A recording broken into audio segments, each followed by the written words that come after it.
Welcome back to Rides and Drives Team Radio. I am Kaz. I'm here with my father, Harvey, and I'm actually reporting on location from San Sebastian, Spain, the home country of our champion and championship leader. It's actually really made me a bit of a Pillow fan this week. But we're just going to get a nice quick preview in so that I can head back to the beach because this weekend we are so lucky to be watching a brand new street race, the streets of Markham in Toronto, Canada. That's right. And it's been an interesting lead up to the race. I've been getting Yeah, it more sure has. excited the more I've seen the sim laps. There was a great drone overview that I'll put a link to in the comments if people want to take a look at that first. I really like the look of this track. I was a little nervous at first, but I think it looks like a fascinating track. Let's just hope it's ready in time. Yeah, waking up to Zion Brown's report, which, Zion's a great reporter. This particular piece was light on any details about what's been done and what hasn't, but it was worth reporting on because we have Graham Rahal saying he doesn't see any way we're seeing cars on track on Friday for practice. Now, Graham can be a little dramatic. No, really? So we've kind of got to take that with a grain of salt. We may yet see cars practicing, but my understanding from Reddit is that there is a whole lot of barrier left to lay. I know that the barrier can't go in until we close the streets, that it always comes up quickly, but it seems like the consensus is not enough is up yet for us to be comfortable. Yeah, I don't know. We're not on the ground there, so I can't Mhm. tell. I do know that I've seen lots of street races get put together over the years, from the Detroit Grand Prix back in the 80s, to a bunch of other street circuits, Long Beach and whatever. And basically what happens is you keep the barriers away as long as possible from intersections and places where you want to keep roads going. And the drone video I saw from a couple of days ago showed that yeah, there was still some work to do, but it didn't look insurmountable. So Mhm. I'm going to side with IndyCar on this until they don't deliver, because they always have. Yeah. While this is obviously local contractors and people in Markham putting it together, IndyCar is supervising this, and they know what it takes to start an IndyCar race. So, we'll see. And it's not like I'm assuming they're using very similar teams to the teams they used to put up the racetrack in Toronto, since it's just up the road from there. I believe I read it is the same promotion and event company. Right. So theoretically, we're looking at a group of people who have done this before, not just with a race, but with an IndyCar race. You are so right. Penske Entertainment is overseeing this, and that's going to be a huge part of it as well. Um, and for what it's worth, Graham can be a little bit dramatic. Alex Rossi can also be a little bit dramatic. And on his episode of Off Track this week, he in no way suggested that we would have Yeah. any issues. I want to note also, I'm a little bit dramatic. This is not an insult to these guys. Yeah, so let's just see how it goes. You know, I'll tune in practice this afternoon and see what we can see. And hopefully we'll see cars going on track, because this does look like a really spectacular street track. One of the things that I really enjoy about what I've seen, and what I hope, delivers, is there are really no straights on this, and the corners are all different. This isn't like DC, where it's a dead straight line to a corner to a dead straight line to a 90-degree corner. Mhm. There's a lot of variation here.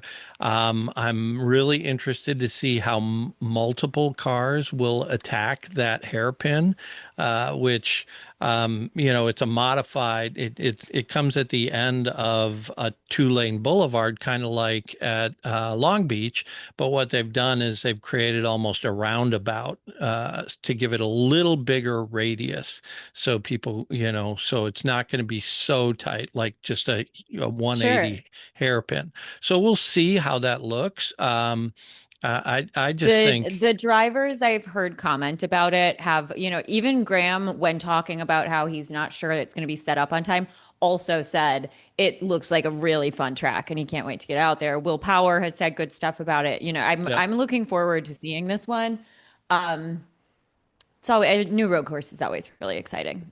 Yeah, yeah, and seeing how they handle Oh, it. Obviously, I mean, this is really interesting this year that we do have three new road courses that these street guys. circuit. Sorry, that was me Sorry, who did it bad okay, first. But yeah, three let's go. three new street circuits. Yes, sorry.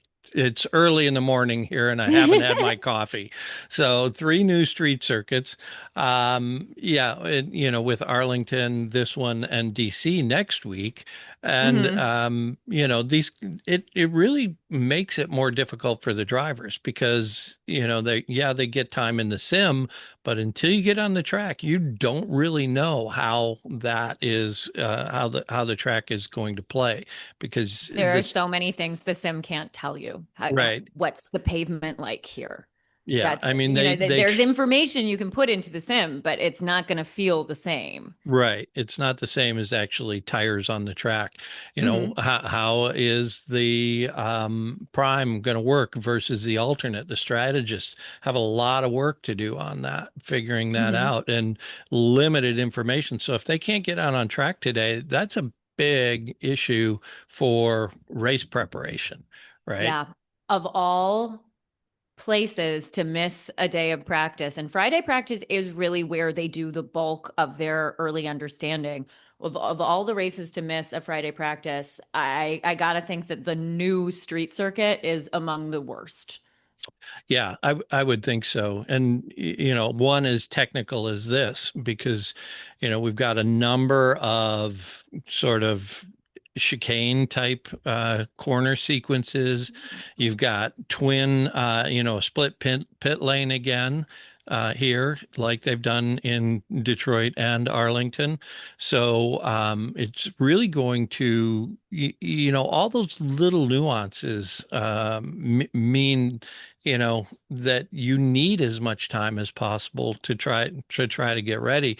And so given that and given that they may have less time, it's really, I think, going to put an advantage on the veterans because, one of the skills you pick up over time is how to learn a new racetrack, right? Yep.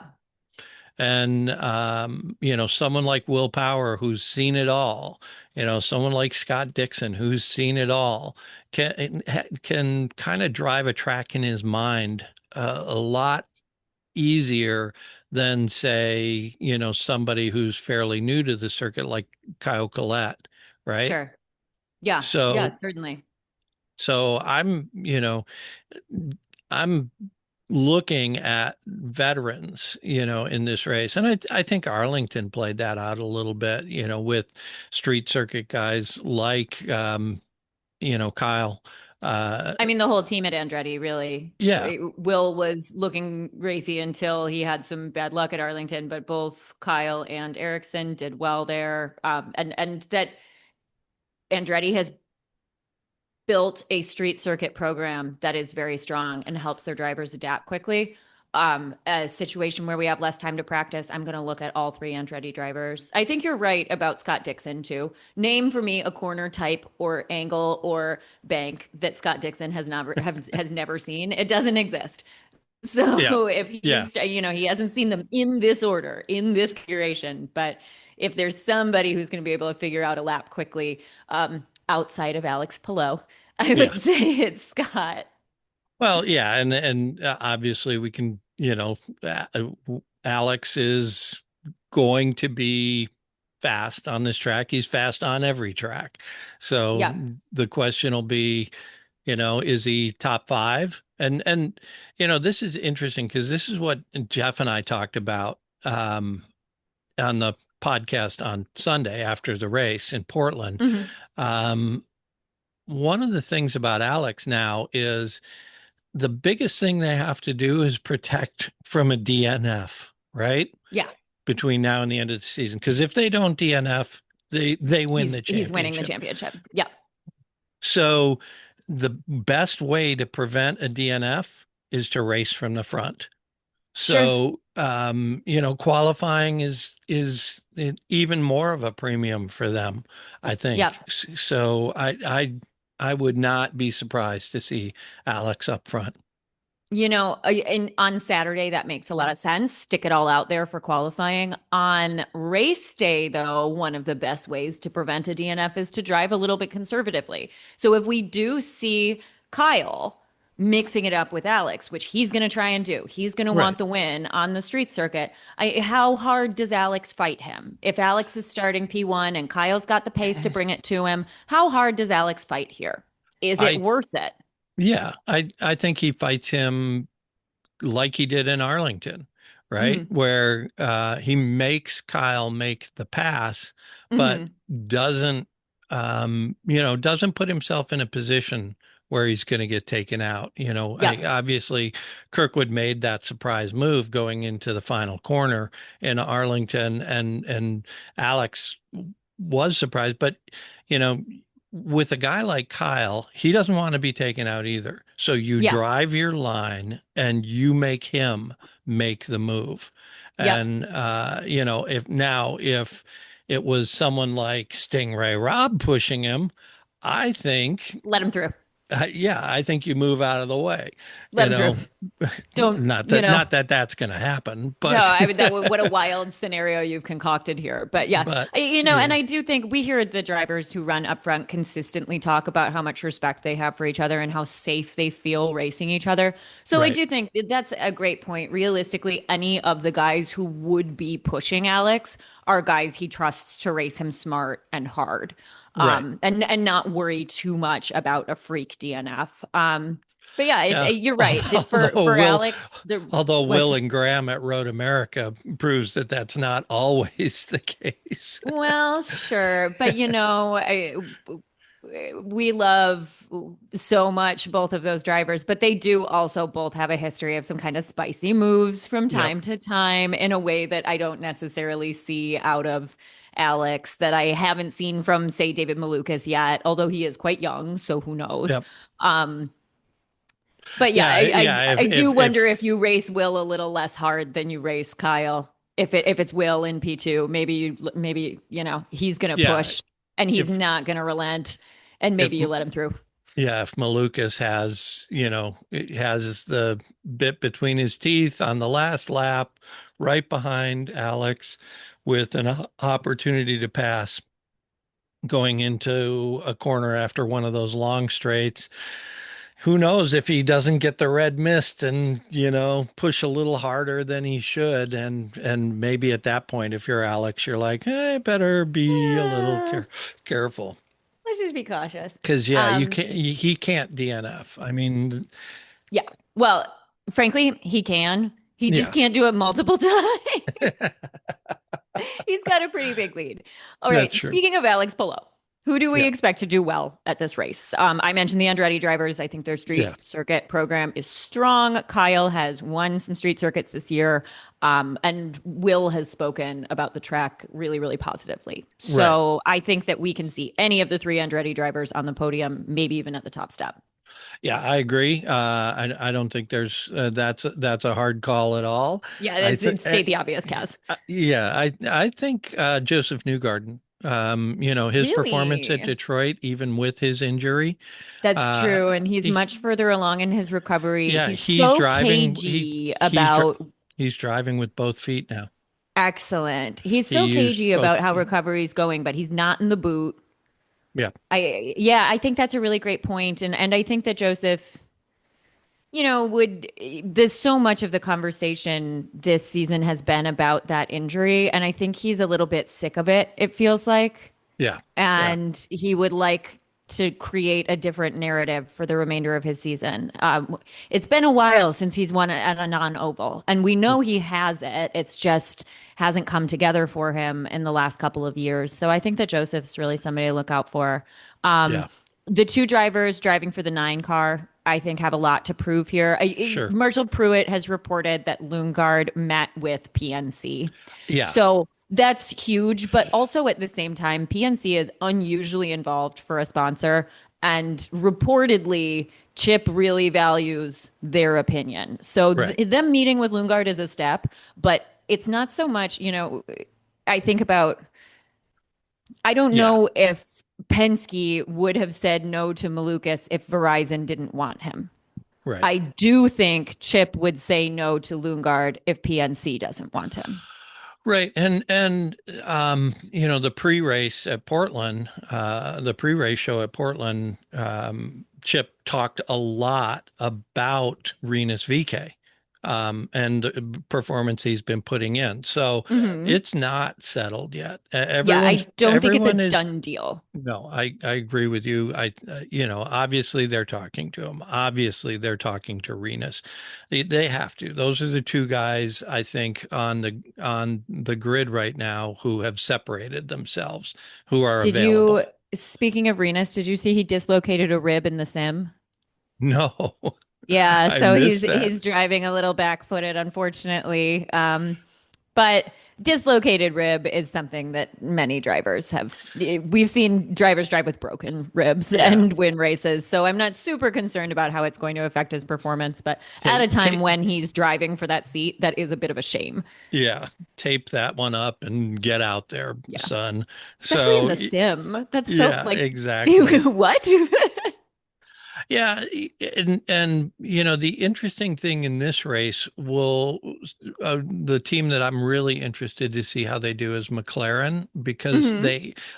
they have been so up and down. Yeah. It looked like after Mid Ohio we were gonna see them come back strong, and then they put out really fairly tepid performance in Portland, right? I Yeah. mean, it just nothing came together for them. So I don't know what's going on at McLaren, but are they going to be good McLaren or bad McLaren this We've weekend? been waiting for that kind of transcendent Pato moment all season, and still it feels like he's just looking for it. And Yeah, part of me wonders how much is McLaren focusing on next year. They were the first team to make big moves in terms of driver lineup and signings. I wonder how much they're just not this shouldn't be the case. I right. hope that this isn't. But I Better not wonder be. how much they're not focused on this year because they're thinking about what lies ahead for them. Right. Um, I hope that's not the case. I would Yeah. love to see a transcendent Pato performance. He's so lovely when he's kind and warm and fun to watch when he's winning, and it really does bum you out to see him look so lost the way he has many times this season. Yeah, yeah. So that'll be interesting. I did get a chance to talk to Kiffin Simpson this week and Hmm. talk to him specifically about his goals for the season and where he was on that. It was interesting because he said, "Look, I always set unrealistic goals for myself at the beginning of every season, and Great, so my goals were make it into the Fast 12 every race." Finish top 10 every race and great. finish top 10 in the season. Well, he's 14th and he's only 20 or 30 points behind making the top 10. So I would look for him to make a push these last few races. He has done well the second half of the season. He got off to a slow start, but seems to have come on quite a bit. That's very achievable, to be honest with you. With the number of races we have left, the way Kiffin's been driving, I would be both a little surprised and very, very happy to see him finish in the top 10. That would Yeah, be such a great, unrealistic goals. All right, fast 12 every race, top 10 every race is never going to happen, but and that's never going to happen frankly, that's never going to happen for any driver, right. anybody. No, he Alex said Palou has not finished in the top 10 of every race this season. yeah, So, he said no one's done that. So I yeah. get it that it's an unrealistic goal, but if I go into every race with that as my goal, then Mhm. and I achieve it more than not, I'll have a successful season. Now the challenge with that is he's sitting 14th, but the drivers ahead of him are Graham, which Okay. maybe he can pass, right? Yeah. I think they're Scott Dixon, Okay. Will Power, and Oh, Rinus VeeKay. oh, He's got to pass those drivers to get into the top 10. And ahead of that, you know, again, you've got some really solid drivers, Marcus Ericsson, Scott McLaughlin, Joseph Newgarden, Felix Rosenquist, Pato O'Ward. So which three are dropping out of the top 10 to give, yeah. Yeah, that's or interesting. And look, so no. Yeah, I did. I that, wonder if he has that in him. And if he does, that yeah, wow. it'll be a spectacular finish to the season for him to And pass. it'll really change the way I think about and talk about Kevin Simpson. I Yeah, consider him to be Ganassi's kind of development project. right. Um, if he manages to pass three of those drivers to take a top 10 spot at the end of the season, I don't think I will look at him that way anymore. I will Right. look at him as their, younger, still improving, but I don't think I would think of him as a development project any further if he manages to make the top 10. So that would be a huge finish for him. I hope he's a nice kid. I hope he pulls it off. Yeah, yeah. So I don't, I think those are a lot of the drivers worth talking about. I don't see any, obviously IndyCar always brings us a surprise, but Mhm. is Dennis Hauger going to run near the top again? I'm glad you mentioned Hauger. I actually wanted to take a second to talk about him because I read an interview that he did in Norwegian earlier this morning, wherein he had a lot of negative things to say about the team and their preparations for Portland.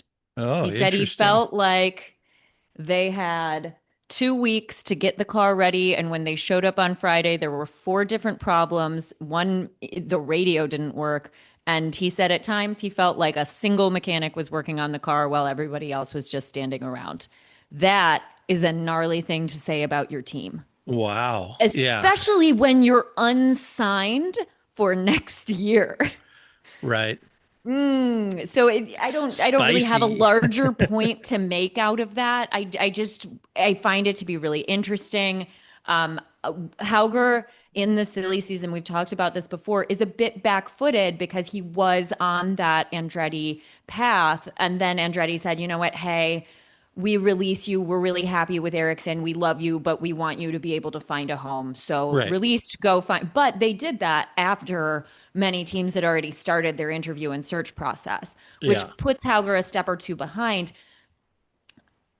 I wonder if teams that may have been thinking like, "Hey, now that Hauger's available, let's go look at him," would they be turned off by something like that? By him being so willing to speak negatively about his team?